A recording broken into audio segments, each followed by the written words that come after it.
Hi, I'm Susan. I never thought I'd be telling this story, but here I am, 19 years old, about to share how my mother revealed her true colors in the worst possible way. It started with the lumps. Small ones at first, along my neck. I ignored them for weeks, assuming they'd go away. Then came the night sweats, the exhaustion that no amount of sleep could fix. Ashley, my best friend, was the first to notice. "Girl, you look awful. Have you seen a doctor?" She asked during one of our late-night study sessions. "It's probably just stress from finals." "No way. You're calling a doctor right now. And if you don't, I'm driving you myself." That was Ashley, stubborn and caring, a mix that never took no for an answer. She sat there, arms crossed, watching me dial. My mother, Sandra, was less concerned. "Honey, you're being dramatic. Besides, I have my charity gala this weekend. You know how important these events are for our image." That was my mom, always more worried about appearances than reality. Living in her mansion with Richard, my stepdad, she had transformed into someone I barely recognized. Designer clothes, country club memberships, the perfect socialite. Then came the test results. "Mrs. Thompson," the doctor said, voice calm but firm. "The results are conclusive. Susan has stage 2 lymphoma." My mother's perfectly manicured hand tightened around her designer purse. "Treatment options?" she asked, her voice sharp. "We need to start chemotherapy immediately. Given the type and stage, we're looking at a comprehensive plan. With your insurance, the cost will be approximately $175,000. Silence. Then that look. The one where her smile stayed frozen, but her eyes turned cold. "Richard and I will need to discuss this," she said, rising from her seat and smoothing her skirt. "We'll be in touch." "Mom, what are you talking about?" I asked, panic creeping into my voice. The doctor said immediately, "Not now, Susan." That tone, the one that meant trouble. "Mrs. Thompson," the doctor tried again. "We really should admit Susan today." I said, "We'll discuss it." Her voice echoed through the sterile room. Then she turned and walked out, heels clicking against the tile floor. I scrambled after her, my heart pounding. Outside, she stopped abruptly. "Get your things from the car." "What?" "Your phone. Your bag. Get them now." My hands shook as I obeyed. The moment I shut the car door, she slid into the driver's seat and started the engine. "Mom, what are you doing?" She gripped the wheel. "I can't do this, Susan. Do you know what this would do to our lifestyle? To my reputation? Richard's business associates' wives all have perfect families. I can't have a sick daughter right now." "Mom, please." But she was already pulling away. I stood there, my purse clutched against my chest, watching her expensive SUV disappear around the corner. I called Ashley immediately. My voice cracked. "Ash, I need you. Mom she just left me here." "What?" "Stay right there. I'm coming. Don't move, okay?" I sank onto a nearby bench, the crumpled diagnosis paper in my hand. Around me, families walked in and out of the cancer center. Normal families. Families where mothers didn't abandon their daughters at the worst moment of their lives. The hospital social worker's office felt smaller than it was, crammed with filing cabinets and paperwork. Maria, the social worker, had been reviewing my case for the past hour. She glanced at me with kind eyes, but her voice was all business. "Sweetie, there's something else we need to discuss. I've been looking into your financial situation to help with treatment coverage." Ashley squeezed my hand as Maria pulled out a file. "Your college fund was emptied last month, all $127,000 of it." "That's impossible," I said, my pulse spiking. "Mom told me it was frozen until I started classes next semester." Maria shook her head. "According to these records, Sandra withdrew everything on the 15th. There's also a pattern of smaller withdrawals over the past year." The room tilted. Ashley's mom leaned forward. "Susan, you're staying with us. No arguments." That's when my phone buzzed. An unknown number. "Hello." A voice I hadn't heard in years. "Susan, it's Uncle Jake." My mother always called him troubled, told me to keep my distance. Maria tracked me down. "Listen, kiddo, there's something you need to know about your mom." I gripped the phone tighter. "I'm listening." She did the same thing to me.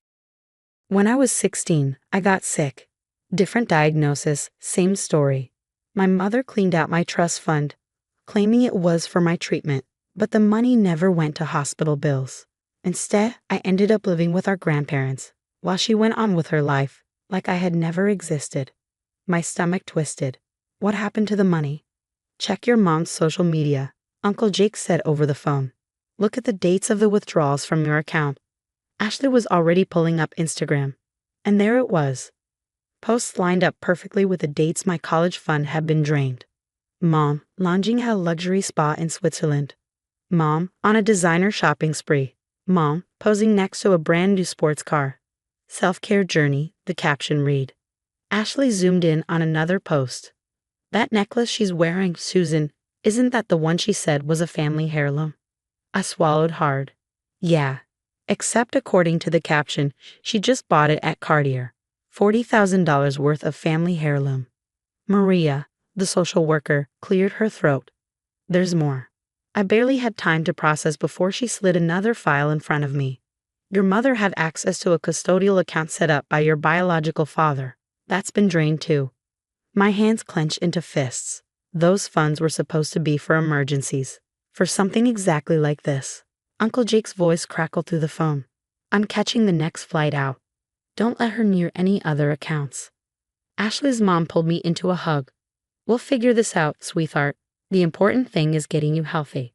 The treatment center has financial assistance programs, Maria added, flipping through more papers.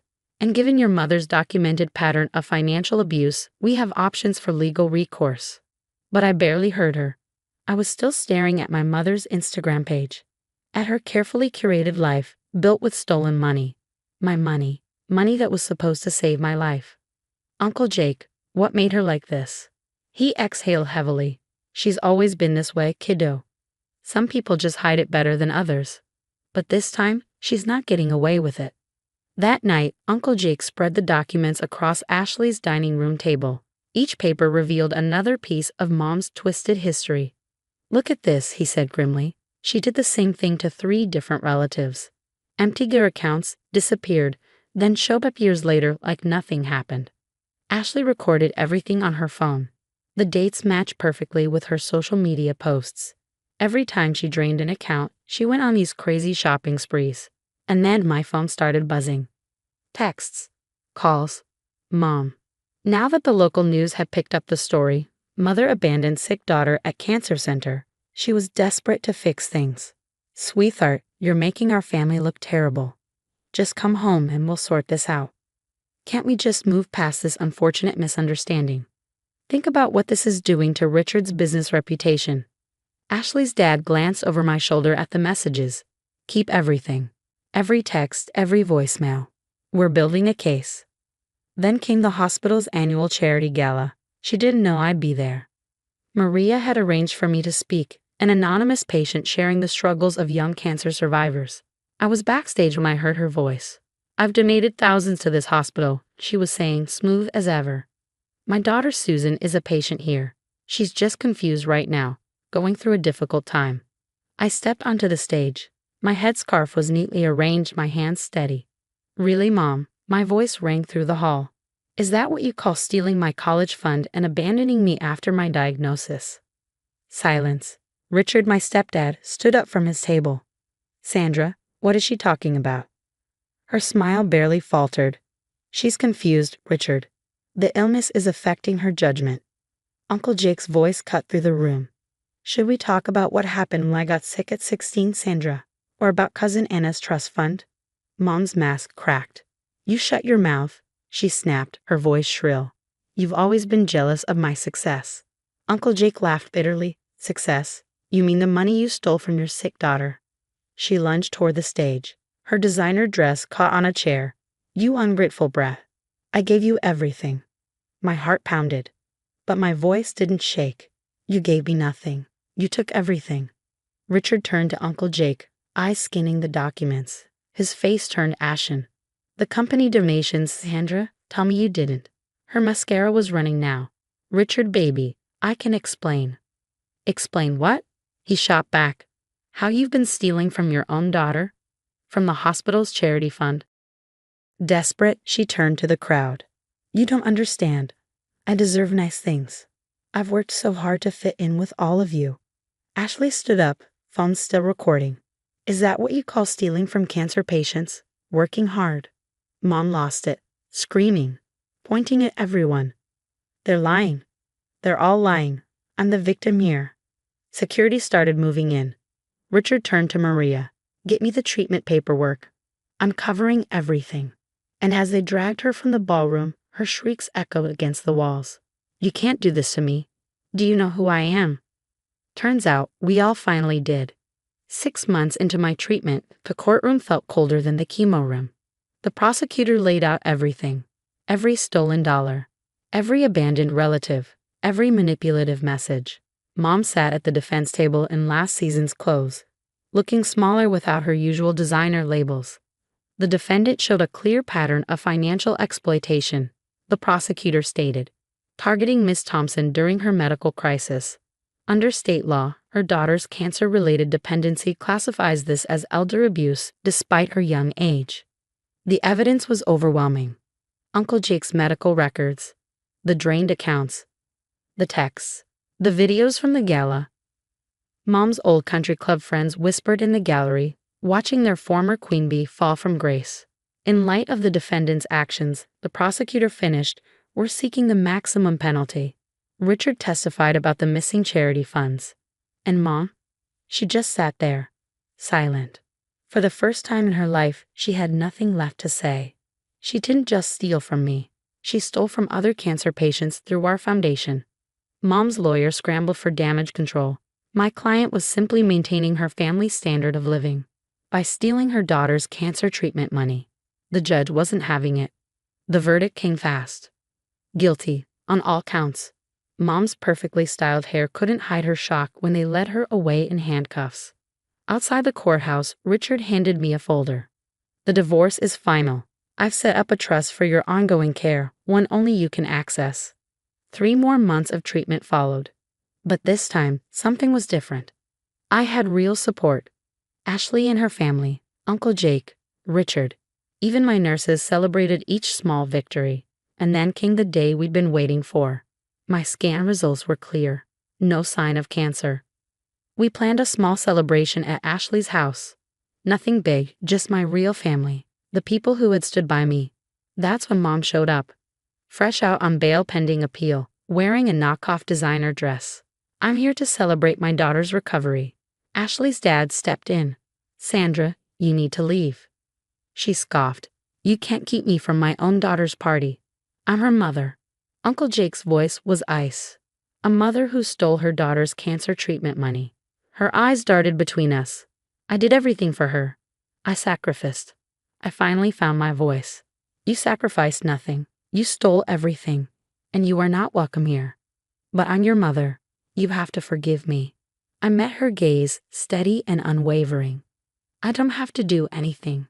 I turned to the people beside me. My real family is here. The people who showed up when you ran away. She lunged forward, trying to grab me. Richard caught her arm. That's another violation of the restraining order, Sandra. The police arrived within minutes. As they took her away again, she was still screaming about forgiveness and family obligations. But inside, surrounded by the people who actually love me, I finally felt free. Ashley raised her glass. To kicking cancer's butt. Uncle Jake smirked. And to real family. Richard's voice was quiet but firm, to justice. I looked around at my true family, the ones who stayed, who fought, who cared. Mom may have stolen my money, but she gave me something priceless in return, the clarity to see who really deserved a place in my life. I lifted my glass. To new beginnings. And for the first time in a long time, I truly meant it. What would you do if your own mother stole your life-saving treatment money for luxury shopping? Would you ever forgive her? Or would you press charges and cut her out of your life completely? Some say family deserves endless chances. Others believe toxic family members should face consequences just like anyone else. Where do you draw the line between loyalty and self-protection? Drop your thoughts in the comments below. I'd love to hear your perspective.